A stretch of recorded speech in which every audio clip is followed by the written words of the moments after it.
మున్సిపాలిటీలోని 3వ సచివాలయం వద్ద ఆంధ్రప్రదేశ్ కు జగన్ ఎందుకు కావాలనే కార్యక్రమాన్ని చేపట్టిన వైఎస్ఆర్సీపీ నాయకులు.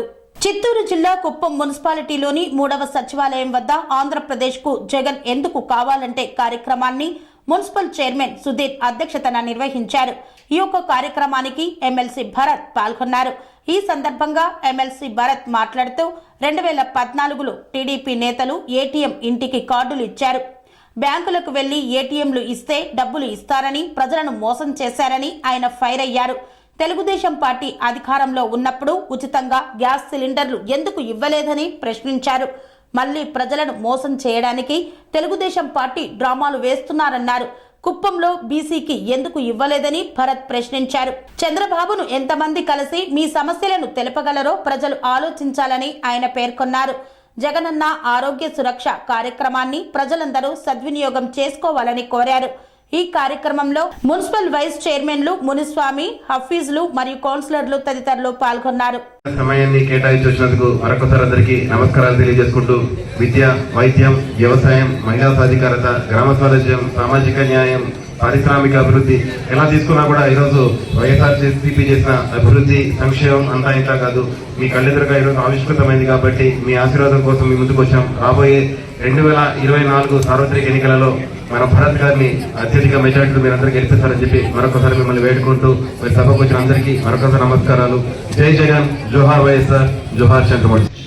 అధికారం మన చేతిలో ఉన్నప్పుడు చేయలేంది వేరేవాడు అధికారంలో ఉన్నప్పుడు నేను చేశాను అని మళ్ళీ మన దగ్గరికి రావడం అనేది నిజంగా చాలా ఆహ్లాదకరం, చాలా అన్యాయం కూడా. ఒకే ఒక ఉదాహరణ రంగంలో చెప్పడం మర్చిపోయాడు. అది యాక్చువల్ గా అదేంటంటే 2014లో ఇదే తెలుగుదేశం పార్టీకి సంబంధించిన వాళ్ళు చంద్రబాబు నాయుడు గారు ముఖ్యమంత్రి అయిన వెంటనే ఏటీఎం కార్డు ఇచ్చినారు. మనందరికీ ఏటీఎం కార్డు ఇచ్చి ఈ ఏటీఎం కార్డు తీసుకొని పోయి నువ్వు పెట్టమ్మా, చంద్రబాబు నాయుడు గారు ముఖ్యమంత్రి అయిపోయిన వెంటనే ఆ బ్యాంక్ లో పెడితే ఆ బ్యాంక్ నుంచి డబ్బులు వస్తాయి, డబ్బులు వచ్చిన వెంటనే మీ అప్పులన్నీ మీరు తీసుకోండి అని చెప్పారు. నాకు తెలిసి కుప్పంలో ప్రతి ఒక్క ఇంటికి ఏటీఎం కార్డు ఇచ్చింటారు. మరి ఆయన ముఖ్యమంత్రి అయ్యాడు. అయిన తర్వాత ఇప్పటి వరకు ఒక్క ఏటీఎం కార్డు అయినా పనిచేసిందా అని నేను అడుగుతా ఉన్నా. మీ అందరికీ కూడా అంతే ఉంటుంది నాకు తెలిసి. మళ్ళీ ఇప్పుడు వస్తా ఉన్నారు ఏంటంటే భవిష్యత్తు భరోసా అని చెప్పి చంద్రబాబు నాయుడు గారు 6 హామీలు ఇచ్చారు. ఆ హామీలన్నీ కూడా మేము నెరవేర్చేస్తాము అని మీ ఇంటి ఫోన్ నంబరు, మీ ఆధార్ కార్డు నంబరు, మీ అన్ని నంబర్లు తీసుకొని మీ ఇంటికి 3 లక్షల రూపాయలు డబ్బులు వేసేస్తాము, మీ అకౌంట్ డబ్బులు వేసేస్తామని చెప్పి ఈ రోజు చెప్తా ఉన్నారు. 2014 నుంచి 19 వరకు 5 సంవత్సరాలు, అంతకంటే ముందు 9 సంవత్సరాలు ముఖ్యమంత్రిగా పనిచేశారు చంద్రబాబు నాయుడు గారు. ఇన్ని సంవత్సరాలలో ఏ రోజు కూడా నీకు ఫ్రీగా ఈ సిలిండర్ ఇవ్వాలని కానీ, లేకపోతే ఫ్రీగా డబ్బులు ఇవ్వాలని కానీ, లేకపోతే ప్రజలు కష్టాల్లో ఉన్నారు వాళ్ళ సంక్షేమం చూడాలనేటటువంటి ఆలోచన రాలేదా? ఈ రోజు జగన్మోహన్ రెడ్డి గారు, రంగన్న గారు చెప్పినట్టు ఇన్ని రకరకాల పథకాల ద్వారా ప్రజలందరినీ ఆదుకుంటున్నారని భయపడి శ్రీరంగంగా మారిపోతుంది అని అన్న అదే నోటితో అమ్మ ఒడిలో ఇస్తాం చెప్పాలమ్మా. తెలుగుదేశం ప్రభుత్వంలో ఇప్పుడు అందిస్తున్న పథకాలు లాంటి పథకాలు ఏదైనా ఒక 5 పథకాలు పేరు చెప్తే 6,116 రూపాయలు ఇప్పుడే అందిస్తానని మళ్ళీ చెప్తా ఉన్నా. లేదమ్మా, అది పరిస్థితి తల్లి.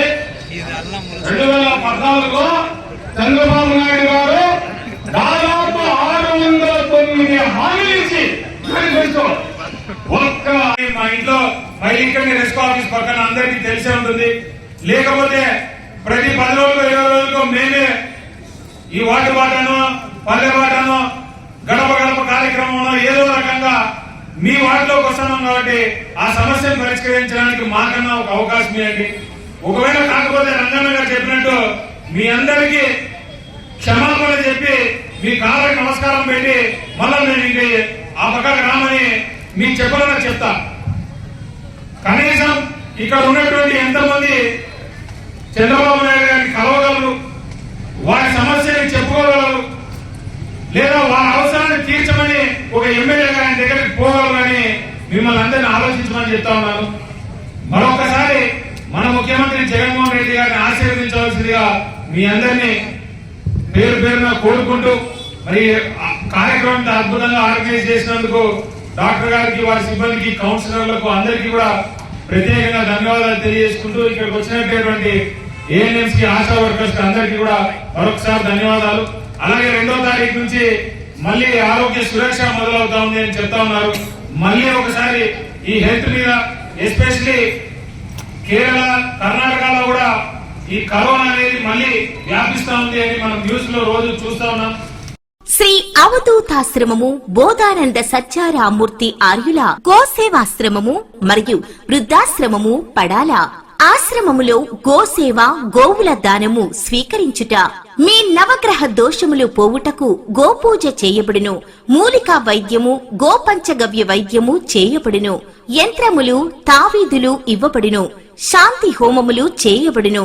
మీ ఆత్మీయుల పుట్టినరోజు, పెళ్లి రోజు మరియు వర్ధంతి వంటి ముఖ్యమైన దినములలో గోసేవ లేదా అన్నదానం చేయదలిచిన వారు సంప్రదించండి.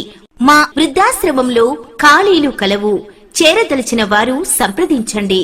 శ్రీ శ్రీ శ్రీ స్వామి బోధానందగిరి శ్రీ అవధూతాశ్రమము, అయ్యప్ప స్వామి గుడి దగ్గర, పడాల, తాడేపల్లిగూడెం 2.